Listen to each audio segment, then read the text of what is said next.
Te he mostrado las imágenes de encerronas y portonazos, pero esa es la superficie, la base de la pirámide.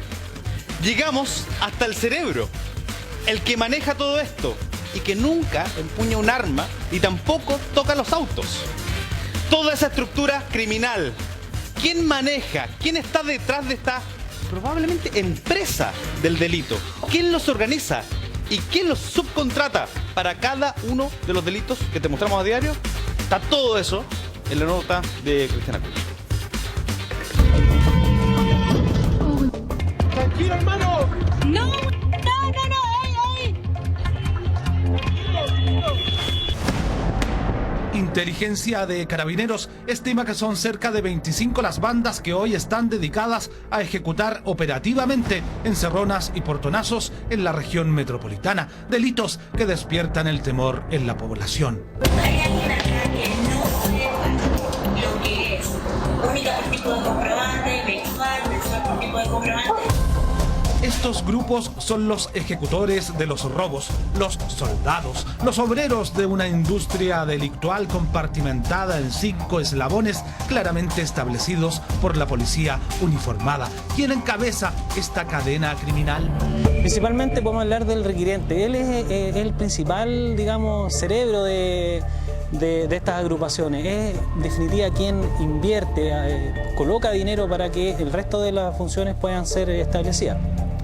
Él generalmente no tiene, digamos, una participación directa en el robo, es el cerebro. El hombre me dice, mira, hermano mío, dice, te vendí los Landes 9 gambas y somos 3 el que la tiene, el de la pistola, de la funda y del gatillo. Entonces son 3, los 3 tienen que ir mojados. El requiriente es además el financista, el empresario del crimen, quien debe contratar los servicios de otro delincuente, cuyas funciones están claramente definidas. Le encarga a un dealer, ¿cierto?, que en definitiva es un coordinador. Quien es finalmente el que tiene las redes, tiene los contactos, conoce a las bandas que sustraen los vehículos y en definitiva él se encarga de digamos, ser como un brazo derecho de este requiriente.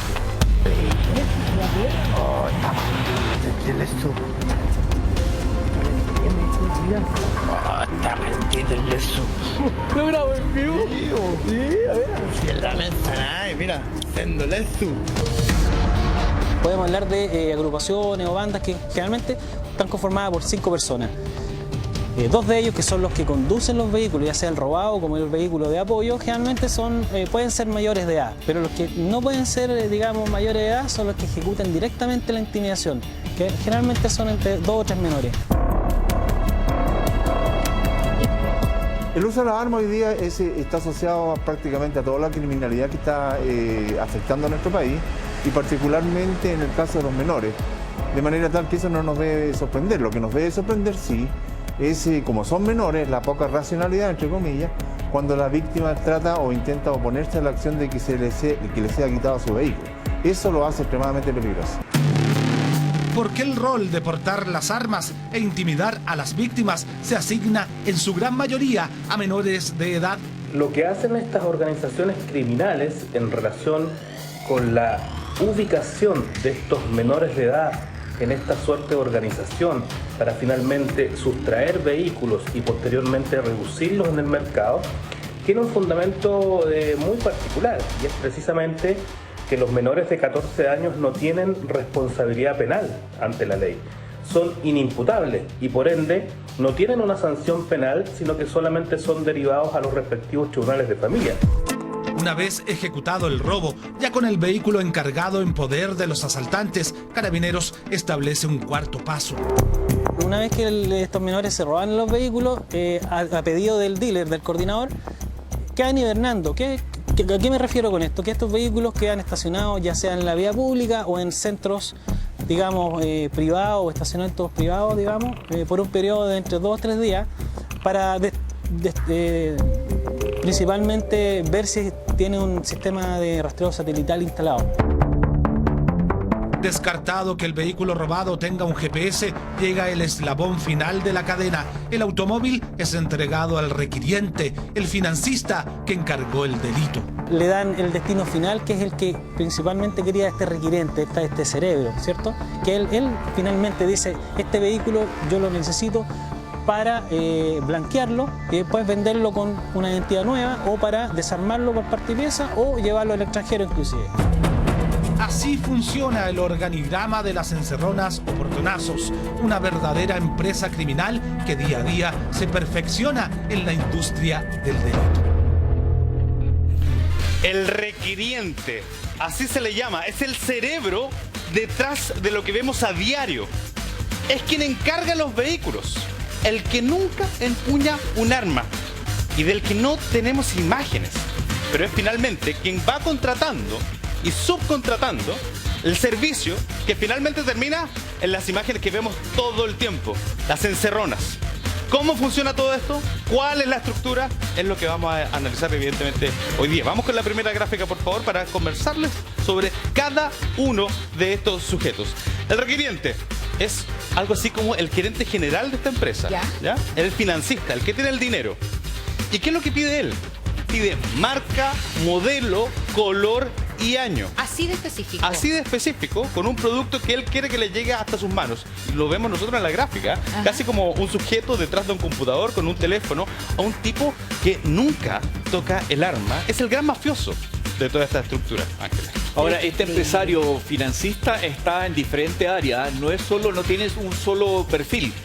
Es un tipo que está vinculado a desarmaduría, es un tipo que está vinculado al narcotráfico, son diferentes. ¿Son diferentes? Son diferentes, pero según el estudio, de hecho, de Carabineros, se establece, por ejemplo, datos tan básicos como que generalmente es un mayor de 30 años, generalmente ha cumplido condenas, de hecho, anteriores, y tiene mucha experiencia delictual, pero esta vez, como tiene todos esos antecedentes, decide subcontratar este servicio y contrata un dealer. Evidentemente, de todos esos aspectos vamos a estar hablando, se los vamos a estar presentando, además con nuestro querido amigo Daniel Tapia, con amplia experiencia sobre esto, ¿no? Sí. Vamos a tratar de cooperar en algo para que la gente entienda este fenómeno. ¿Cómo está, Daniel? Qué gusto Muy saludarlo. bien, gracias por estar con nosotros. Recordemos que él es oficial general de Carabineros en retiro, ex jefe del departamento de C9, ex director de la Dirección de Investigación Criminal también. Gracias, porque usted sí que sabe de esto, pues. Así es. Cuénteme, ¿quién es este gran mafioso? ¿Cómo es el cerebro detrás de las encerronas? Bueno, lo primero que hay que comprender en este fenómeno es que esta persona es la que le da el principio de ejecución al delito. Bueno, y yo debo rescatar que el organigrama que hace el departamento CEP es bastante didáctico en poder representar cómo opera esto. Pero esta persona, el requiriente o el demandante, obedece a una demanda. Es decir, no nace en él el delito. O sea, ese es el tema. O sea, él puede ser la cabeza, pero no por iniciativa propia. Es porque detrás hay una demanda. Hay un negocio. Y ese negocio es lucrativo. Por lo tanto, hoy día, si nosotros vamos a las estadísticas, y esto es importante para poder comprender el fenómeno, si hacemos una comparación del año de 2021 con el 2022, esto de ahora, el delito se fue a un 121% en alza. Entonces, detrás de ese fenómeno, algo está pasando. ¿Dónde están yendo esos vehículos? Ya, pero por ejemplo, para entender este esquema que usted nos hace mención, Daniel, entonces, a propósito de la pandemia, no llegaban los barcos, claro. No llegaban los autos, no llegaban los barcos, exacto. No había repuesto, por lo tanto. Entonces, como no había repuesto, alguien dice, listo, este es el negocio, ¿eso es? Exacto. Y los vehículos subieron de valor. Un vehículo que costaba 8 millones de pesos terminó costando 14 millones de pesos. Y eso es lo que ante la escasez de vehículos, de móviles, se produce una demanda. Eso es lo que nosotros sabemos hasta ahora. Ahora, la pregunta y lo revelador de este informe es ¿cómo lo pide? ¿Cómo lo hace? Identifica el negocio. Está atrás del computador con el teléfono. ¿Cómo lo hace? Bueno, llama por teléfono al segundo personaje, el dealer. ¿Quién es el dealer? El dealer es quien subcontrata los servicios de otros delincuentes, que tiene trayectoria delictual también y que conoce, tiene contactos en el mundo, como se le llama justamente en el ámbito delictual. ¿Cuál es el mundo? Los delincuentes, evidentemente también las penas a las que se arriesgan, y también tiene contacto con el sujeto que es el gran empresario detrás de estas encerronas. ¿Cuál es el perfil del dealer? Bueno, el dealer tiene antecedentes penales, obviamente, pero la gracia es que él ya se mueve en el mundo criminal. Él conoce a los delincuentes, conoce el nexo, sabe dónde tocar la tecla para que se... ¿Ah? ¿Tiene poder?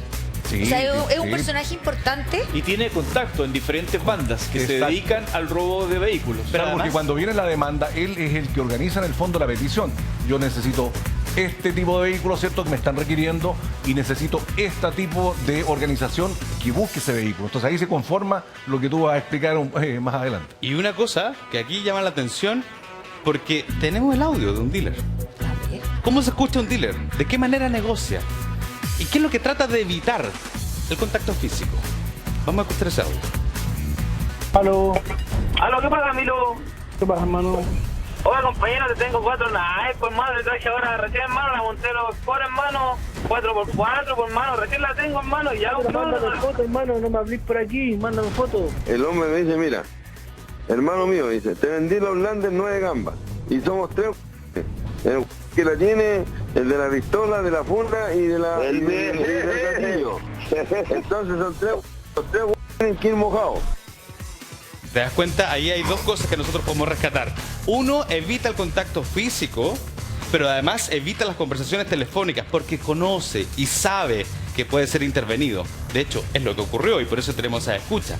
Además, porque fueron sorprendidos y se periciaron esos teléfonos. Esto, de hecho, es un audio que venía dentro de un reportaje de prensa del año 2020, en donde ya se había identificado esta estructura. Y son sujetos que conocen muy bien lo que hay que evitar. Lo segundo que ustedes escuchaban era cómo se administra el negocio, ¿no? Porque decían, tengo ciertos modelos, pero además de eso hay que pagarle al que tiene la pistola, al que conduce. Evidentemente hay todo un escalafón y una buena organización para poder cumplir con estos objetivos. Tú dijiste, Rodrigo, que el líder o el requiriente o el financista también tenía probablemente antecedentes policiales. Esa es la tónica. Y quisiera preguntarle a Daniel, porque con respecto al dealer, que es el que finalmente empieza a buscar, ¿no? El dealer solo se especializa, porque tiene poder, pero solo se especializa en el robo de auto, o él es un criminal avesado con mucha experiencia en distintos tipos de delitos. Hoy día los delincuentes son multifacéticos, ¿eh? Antiguamente se especializaban en un delito, hoy día van por una gama bastante amplia, desde el tráfico de drogas, ¿cierto?, el tráfico de armamento, el robo de vehículos, etcétera. Hoy día yo no diría que alguien está realmente especializado. Se cumple una amplia gama. Qué increíble. Te cuento algo que me llamó la atención además de este informe. Hay una etapa dentro del proceso que no teníamos idea. Tú lo estás viendo en la imagen. Es el momento exacto de un delito, de una encerrona. Amenaza, exactamente lo que está encargando el requiriente y lo que está de alguna manera subcontratando también al dealer. Pero hay una etapa dentro de todo esto que no hemos visto, y que es la llamada hibernación. Ah, sí, muy interesante eso. Luego de ese momento que ustedes están viendo, viene la hibernación. ¿Qué es lo que es? Bueno, eso es guardar el vehículo. Miren, les voy a contar un caso. Nosotros desarrollamos el famoso robo, ¿cierto?, al interior de la investigación del aeropuerto del año 2014. Vehículos que habían sido robados estaban guardados, ¿cierto? ¿Para qué? Para que la policía los deje de buscar y se finalice el proceso de búsqueda o se minimice para poder ocuparlos en otro delito. Eso es lo que ocurre. ¿Sabes lo que a mí me llama la atención, Emilio, Ángeles, Daniel, que aquí tú me puedes apoyar también? Que muchos de estos vehículos, me lo puedes confirmar, son dejados también en la vía pública a la espera de que llegue Carabineros. ¿Cómo? ¿Por qué? Bueno, hay diferentes modalidades. Una de ellas es, miren, incluso en estacionamientos de hoteles se guardaban los vehículos, quedaban ahí por un espacio de tiempo porque la policía no llega, ¿cierto? ¿Cómo? ¿Por qué? Pero ¿y cómo? ¿Y nadie alerta? Nadie, o sea, no sé, pues todos los hoteles, los malls tienen cámaras, si no sale un vehículo, ¿alguien nos llama? Bueno, en ese tiempo no se ejercían esas acciones de fiscalización, pero después los hoteles se comenzaron a percatar de que habían vehículos que uno los confundía con pasajeros, ¿cierto? Claro. Es más, cuando uno va al aeropuerto, uno puede dejar un vehículo ahí. Sí. Varios días, claro. Y puede estar, mientras se pague, no hay ningún problema. En esta industria, verdadera industria sin chimenea, hay, yo creo, también varios estamentos que son como desconocidos por la gente. Hay los llamados cirujanos, quienes se preocupan, por ejemplo, de eliminar los números que identifican del chasis o del motor a este auto robado. Hay también unos especialistas que están vinculados específicamente a cambiar la identidad son expertos en esos y falsifican de una forma realmente impresionante. increíble. Y ahí entramos en la clonación y el gemeleo. Ya, Entonces ya. son otras modalidades. Pero ¿puedo volver un paso atrás? ¿Me lo permiten? Lo que pasa es que lo de la hibernación a mí como que me deja como un poco en ascuas, porque ellos ya se roban el vehículo con marca, modelo, color, año. El pedido completo. Pedido completo. Logran sustraerlo. Lo guardan, por ejemplo, en una casa o en alguna parte donde ellos creen. ¿Y ahí queda tapado? No, es que espera, que ahí viene lo interesante, que es una etapa que al menos este informe nos está revelando. La hibernación, además de lo que nos explica Daniel Tapia, es también el ver si es que el GPS del vehículo está activo o no. Justamente. Por eso también se deja en la vía pública a la espera de que lleguen a buscarlo. De hecho, aquí podemos entender cosas que para mí eran inexplicables, que era que se robaban los vehículos y aparecían abandonados en otras comunas. Esa es la etapa de la hibernación. Ya. Lo dejan hasta 72 horas aproximadamente a la espera de que llegue Carabineros o alguien no a aparece buscarlo. nadie. Si no aparece nadie, entonces el GPS está inactivo, podemos ocupar el auto, Claro, ¿no? y ahí te agrego que los delincuentes hoy en día utilizan la tecnología y ahí está el famoso hammer, que es el inhibidor de la señal. Por lo tanto, también cuando se opera, andan con estos aparatos, no solamente con los vehículos, sino que cuando se meten en una empresa, para evitar las señales.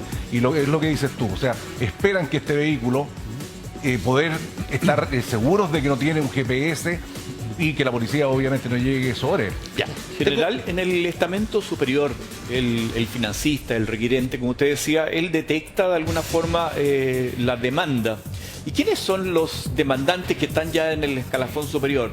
¿Son narcos? ¿Son gente que quiere eso para cambiarlo en la frontera por drogas? ¿Son gente de automotora inescrupulosa? ¿Quiénes son? Bueno, Emilio, tú diste la respuesta. O sea, los que demandan efectivamente son ¿Qué le puedo dar más? piezas. Porque yo también, por ejemplo, sé, está la gente de desarmaduría, que están comprometidas en negocios también venta irregular de autos. Por eso que el CEP cumple una función bastante importante, fiscaliza las desarmadurías, ¿cierto? Fiscaliza las partes y piezas, y muchas veces nos encontramos que una pieza es de un vehículo robado, y no solamente de acá de Santiago, sino que viene de otra región Pero incluso. pero si se roban un auto, porque queremos saber cuánto cobra y cuánto paga cada uno de ellos. Ya voy con eso. Pero el auto completo finalmente en el caso de que se desarme, ¿no? Se desarma y se venden todas las piezas. Pues ¿cómo va a ser tan buen negocio? Es así.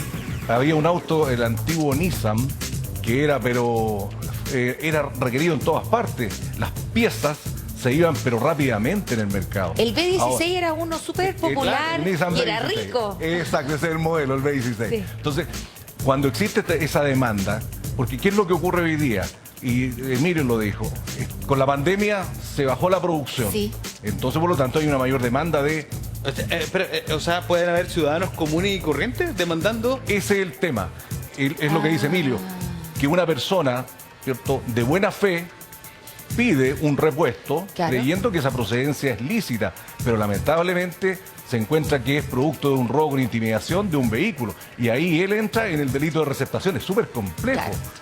Súper complejo. Y eso es lo que está detrás. Sí. Ahora sigamos avanzando en la estructura. Ya. Porque todavía no llegamos a Sí, porque queremos saber también cuánto pagan o cuánto cobran. Eso es lo fundamental, ¿no? Porque cada uno aquí lleva su pasada. Pedazo de torta. Claro, su colita va cortando evidentemente para que sea negocio para todos. O sea, esto lo ven como un negocio, es una empresa. Una cadena productiva. Claro. ¿Qué es lo que tenemos? Tenemos entonces, y aquí atención con este dato, Emilio, porque también lo revela este informe, que resulta que hay una suerte de grupo, ¿no? De estas pequeñas células que son los que empuñan el arma y van a atacar a los conductores, ciudadanos comunes y corrientes. Hay cerca de 25 células actualmente operando en Chile. 25 grupos delictuales de estos niños y jóvenes que van entre los 18, 30 años, los adultos y menores que ya hemos visto hasta de 11 años. Sí. Y hay 25 de estas redes delictivas, 25 grupos ejecutores que le llevan entonces al dealer lo que le está pidiendo el gran empresario, el gran mafioso de todo esto. ¿Cómo operan? Tienen cargos también. Dentro de esto, de las redes delictivas, uno los ve que operan de manera muy ágil. Uno, está el conductor. ¿Ya? El conductor, su misión principal es no soltar el volante. Tiene entre 18 a 30 años. Y por nada del mundo se puede bajar del auto. Ya. Él tiene que estar preocupado de la conducción. Al lado de él va un copiloto y él también es conductor, pero va a ser conductor del auto robado. Su única misión es subirse al otro vehículo, como ustedes lo están observando, quitar las llaves y subirse entonces tras el volante del vehículo de la víctima. Además de eso, hay cerca de 3 niños. Estoy hablando de lo que revela el informe en términos generales. Los 3 niños son soldados. ¿Y por qué son soldados? Porque van armados, Daniel. ¿Y por qué son niños? Porque ahí, bueno, está el tema de la responsabilidad penal. Entonces, por ese lado, el que lleva el armamento está exento o minimiza su responsabilidad. Pero yo quiero tocar el punto, porque uno cuando enfrenta una encerrona, ¿cierto? Un portonazo, ve que hay sujetos que se mueven rápidamente, los que se van sobre la víctima, ¿cierto? Con el armamento. Hay otro que se queda en el volante, como tú señalas, pero está la seguridad también del equipo. Así es. Trabajan planificadamente y de manera organizada, no es algo al azar. Y como dices tú, está el conductor que inmediatamente toma el vehículo, tienen las vías de escape, sabe dónde tienen que llegar con el móvil, saben por dónde la policía va a hacer la persecución, entonces es súper complejo el tema. Ahí hay una buena figura, Daniel, Emilio, Ángeles, porque está el de la cobertura. El de la cobertura siempre se queda más atrás, está también armado y está esperando entonces que el vehículo no se mueva. Ahora, todo esto que está sumamente coordinado tiene escalafones de plata, ¿ya? O sea, tiene tarifas. Esto no es al azar, no es que yo voy a robar el auto y después le ponga el precio, no. Ya, pero esto tiene una tarifa. Ya, pero tarifa, pero ahora que estábamos hablando de la célula, que es finalmente con lo que uno se encuentra en el portonazo. Los protagonistas de ese video. Acabamos de enterarnos de cómo funciona esta organización, ¿no? Claro. De empresarial del robo de vehículos, de los portonazos en Cerrona. Ya, pero esa célula, cuando se baja esa cantidad de energúmenos agresivos, violentos, que van con armas, que te pegan, niños, que te pegan, que te botan, que pese que le entregaste el auto, igual te zamarrean, igual te pegan un par de combos o patadas. Pero eso tiene un fin, eso tiene un fin. ¿Tiene un fin? Claro. ¿Qué fin? El fin es inhibir inmediatamente a la víctima. Como sea. Reducirla inmediatamente. Por eso que a ti te pegan, por eso que te amenazan. Porque de lo contrario le das espacio tú a la víctima para que reaccione. O sea, tú de inmediato... O sea, va al 100% al 100%. General, ¿y a veces van drogados? Sí, generalmente ahí está la presencia de droga en algunos casos, sí, es por la adrenalina, por todo lo que significa.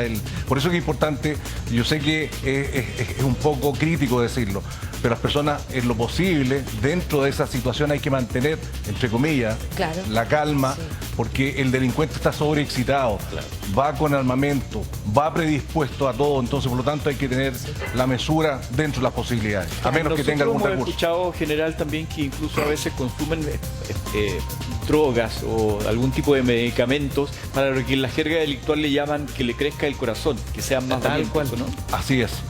Andar sobreexcitado, ¿cierto?, frente a la situación, o sea, andar más despierto, más metido en el delito, por decirlo así, no en condiciones normales, inhibir incluso el mismo temor que siente el delincuente, inhibir el temor para poder actuar sobre seguro. Bueno, ahí es complejo el tema. Es complejo, es complejo. Y yo quería preguntarle si esa célula que ya sabemos cómo funciona, el piloto, el copiloto y los de atrás y el de la cobertura. El de la cobertura, cada uno tiene su rol, súper claro, súper específico. ¿Ganan distintos entre ellos? Sí, sin duda. Aquí Rodrigo nos puede dar cuenta porque pero cada uno tiene un precio. Hay una tarifa. El conductor avesado gana su dinero porque él es el que al final de cuentas logra materializar toda la ejecución del delito en cuanto al trayecto. Es lo mismo que pasaba en el oxicorte, en los robos a cajeros automáticos, ¿se recuerdan? Sí. Cada uno tenía su valor. Contémosle el precio. ¿Ah? Contémosle el precio. Compartamos el precio. Esto también depende de los modelos del vehículo.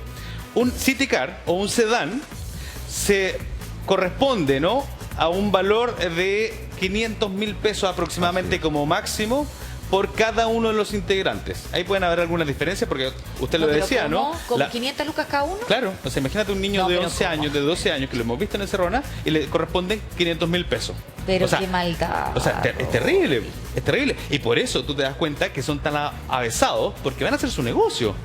O sea, son 500 lucas a un niño para que vaya a empuñar el arma y probablemente pueda resultarte en cualquier cosa. Eso en el precio de los... Rodri, es que traspasa los límites esa cuestión, porque 500.000 pesos, si consideramos cuánto es el sueldo mínimo para una persona que trabaja probablemente de lunes a sábado, ni siquiera logra ganar eso. Imagínate lo que es para un niño recibir 500 lucas. Y en cosas de segundo, ¿no, Emilio? ¿Cuánto Así es, dura? y muchas veces incluso nosotros hemos escuchado que les pagan con zapatillas, porque ese asunto de adquirir un estatus, de tener un estatus diferente, lo hace consumir este tipo de cosas, y por zapatillas de repente nosotros hemos sabido que hay niños que participan en encerrona. Ya, luego viene la otra tarifa, que es de los sub. Los sub van entre los 500.000 pesos hasta cerca de 1 millón de pesos, un poco menos, ¿no? Por robarse un sub, ¿ya? Un vehículo de mediana... Una camioneta, la Y tienen camioneta... tarifa incluso de acuerdo al valor comercial del vehículo. Bueno, también. ¿Es proporcional? Ya, que ahí va justamente la comisión del dealer. Ah, no, pero espérate, pues te saltaste una. Es Pues que ya, me falta sí, lo po. de alta gama. Sí, los de alta gama pueden llegar a ganar hasta 1 millón de pesos. Cada uno de ellos, incluso un poco más, dependiendo del vehículo, el año, evidentemente, y el riesgo que implique, porque el riesgo también lo veíamos en un reportaje de Emilio, también es asumido, ¿no? Eso también tiene un costo extra. Y el dealer, que es lo que comentaba Emilio, tiene un porcentaje de ganancia del valor comercial del vehículo. Entre un 15 a un 20% del valor comercial es la comisión que se lleva el dealer, ¿o no, Daniel? Claro, pero ahí nos damos cuenta de que el negocio delictual lucra, por lo tanto se mantiene vigente. Cuando deja de ser atractivo, los delitos tienden a desaparecer o a minimizarse. Hoy día, insisto, hemos tenido un aumento vertiginoso del robo violento de vehículos. Un 121% se estaba marcando entre el 2021 y el 2022. Claro. O sea, eso es importante. Pero eso lo hace porque es lucrativo. ¿Y por qué? Además porque hay un sentimiento de impunidad, que ahí nos vamos a otra parte del problema. Esa es la otra arista de esta historia. Claro. Bueno, tiene varias patitas esta historia. Pero claro, conocer estos antecedentes, tener este informe y también ir comentándolo y profundizando en ello, uno jamás lo va a comprender. Pero entiende la lógica claro. que hay detrás. Comprenderlo es imposible, porque no podríamos justificarlo. O sea, no porque un niño de 11 años, de 12 años, de 13 años gane 500 lucas, lo vamos a justificar. No, todo claro lo que contrario. no. Pero te permite entender Pero esa te imagen. permite entender. ¿Y por qué ha aumentado tanto? Sí, mira, incluso si me permiten, el año 2016 nosotros, el departamento CEP desbarató una organización importante que fue la operación H1. 89 vehículos que fueron producto de portonazos. 89. Pero ¿cuál es el tema ahí? Habían 89 víctimas. Claro. Y 89 víctimas que compraron ese vehículo. ¿Y que no sabían? No sabían. O sea, y estaban en un proceso después por receptación. O sea, ¿puedo yo comprar un vehículo que nos venga... fuimos a otro lado del problema, Sí. ¿eh? O sea, No, pero las muy víctimas bueno. detrás Claro. de eso. La víctima que fue producto del robo con Que queda con intimidación. un trauma. Además, y la víctima que compró después creyendo que ese vehículo estaba legal. O sea, es un negocio impresionante. Y ahí, espérate, es que nos falta otra parte de la historia, porque ya sabemos cuánto gana la célula, sabemos cuánto gana el dealer, ¿cierto? Que es un porcentaje del vehículo, del valor comercial del vehículo. Claro. ¿Y de dónde, o sea, y después el financista o el requiriente, qué es lo que gana él? Porque él es el que pagó todo para abajo. Es que Es el que más gana habitualmente. Claro. Sí. Y es el que está al medio de lo que estaba comentando Daniel recién, que en un caso H1, que le tocó investigar, tenía 89 víctimas de portonazos o encerronas, pero además 89 víctimas que habían comprado estos vehículos sin tener idea de nada. Entonces, Y esa es la platita que se ganó. Claro. Y esa es la plata que perdieron. tomó el vehículo y aparte, bueno, eso es lo otro, el requiriente, el gran mafioso, le dice al dealer, quiero el auto, pero puede ser en 2 formatos. O me lo entrega entero, con Exacto. los papeles blanqueados, y ahí yo lo puedo vender. O no, ¿sabe qué? Lo prefiero trozado. ¿Ah? Claro. Démelo por parte, por favor. Y ahí entonces lo entrega para venderlo como repuesto. Es decir, el gran mafioso que está ahí, está entre los delincuentes, nunca toma un arma, nunca conoce a sus víctimas y luego le vende a un ciudadano común y corriente que probablemente no tiene idea de dónde salió el auto ni tampoco el repuesto. Claro. O sea, opera como una empresa delictual, porque también hay alguien que se preocupa de blanquear, de reinscribir, ¿cierto? Darle nueva vida al vehículo para poder venderlo. Y esa persona está especializada en eso, conoce todas las triquiñuelas de la parte jurídica legal. Yo lo que no entiendo, esto yo lo trato frecuentemente, porque nosotros conocemos esta historia, Emilio, tú lo has reporteado, Sí, po. nos has mostrado piezas tuyas de En su propia trampa, buenísimas, porque son muy gráficas. Y si conocemos, sabemos que hay 25 células operativas. Hoy. Conocemos además todo estos Yo informes. tengo estos dudas, sinceramente, y yo no sé de dónde salió que son 25. Yo creo que son muchos más. Es la información al menos que emana justamente de Carabineros a propósito de este informe, que no está incluido en el informe, pero que de hecho se lo plantearon fuentes ligadas a este informe a Cristian Acuña. Y él le comenta, de hecho, a Cristian Acuña que hay 25 células que ellos han identificado que están actuando de manera permanente en este negocio actualmente. Pero mi pregunta iba, Emilio, a lo siguiente. Si sabemos de todo esto, ya hace años, y tenemos tanta información sobre sus perfiles, cómo operan, ¿qué es lo que pasa? ¿Por qué no llegamos a nada? Claro, ¿y cuántas veces llegamos al requiriente? Ese es el Ese tema. punto. Buena pregunta, buen alcance. Ahí está la clave. Ahí está la clave. Ahí está la clave. Ahí está la clave. ¿Y qué Es lo onda mismo que la entonces el droga, es lo mismo que el tráfico de droga. Mientras no se llegue a la cabeza, el ¿Pero tráfico qué pasa sigue. con él? ¿Funciona tan en la oscuridad? O sea, ¿es como un hacker? ¿Así nunca lo vamos a conocer? ¿O está tan protegido y tan blindado que es imposible capturarlo? Ha habido momentos en donde se han encontrado. De hecho, tenemos un extracto de una nota de prensa que no sé si Mario nos puede apoyar con eso, porque hay un punto en donde se identifica el tipo. Y se identifica y cumple perfectamente con el perfil. Yo se lo voy a mostrar un poco más adelante, pero bueno, esta es la estructura general, ¿no? Está el requiriente en la parte superior, yo diría, ¿no? De esta demanda de delito. Y luego entonces contacta al dealer, del dealer pasa a las redes delictivas, que son estos grupos de personas, de jóvenes que protagonizan los videos. Está la etapa, la hibernación, en donde se abandona el vehículo, Sí. muchas veces en la vía pública, a la espera de que llegue Carabinero. Y luego se produce entonces la entrega, que yo le decía, la entrega es o entero, con los papeles blanqueados, o por partes. Ujú, claro. Ya, pues, ¿y entonces? ¿Ah? Entonces, ¿qué pasa? ¿Qué rechupalla pasa? ¿Qué pasa con el requiriente? empresario, el Claro. requiriente? Mira, aquí hay un... Hemos dicho que es complejo el problema, pero también es compleja la investigación. Tenemos sobrecarga de trabajo en los fiscales. Los fiscales tienen una sobrecarga importante. Las policías, ¿qué decir? O sea, para poder desarticular una organización como esta, requiere tiempo. No sé, lo que queremos encontrar al que está arriba. Hoy día la demanda en seguridad es tremenda. Ya, pero ese es un trabajo de investigación, o sea, de inteligencia. ¿O efectivamente es una pega de muchas personas involucradas? Es que- Porque cuando hablamos de la fiscalía, hablamos de la autoridad, que están todos sobrepasados, es verdad. Pero probablemente, no sé, si ya sabemos cómo funcionan, debiésemos hacernos una logística mejor con lo que tenemos y empezar a dedicar situaciones específicas para temas específicos. Claro, hay dos frentes acá. Uno es lo que es la inteligencia criminal y la inteligencia policial que permite conocer el fenómeno. Ya. Y la investigación policial que ese fenómeno, ¿cierto?, lo pueda colocar detrás de las rejas. Pero esto no es igual que las películas. No es que lleguen dos policías, ¿cierto?, desde el primer minuto y se aboquen en 4 días a descubrir un caso. Eso en Chile, por lo menos, no es así. Así como tienen una carga los fiscales, los equipos investigadores tienen ¿cuánto? Si estamos hablando de 8.000 robos de vehículos, por ejemplo, con violencia, que eso es lo que estaba marcando el 8.000. Son 8.000 procesos de investigación que están. Y si yo les dijera cuánto es el recurso humano que está destinado a eso, mejor no lo digo porque eso es estratégico. Oye, Y hay que tener fe que esto se puede solucionar. Yo les presento esta historia a diario. Hay que tener para mucha fe, ¿eh? Mucha Sí, fe. eso sobre todo. Mucha fe. Sobre todo. Yo les presento esta historia a diario para que vayamos entendiendo, ¿no? Lo que está en la superficie. Atrás hay todo un iceberg que la verdad es que es mucho más consistente y nos permite entonces comprender mejor esta realidad.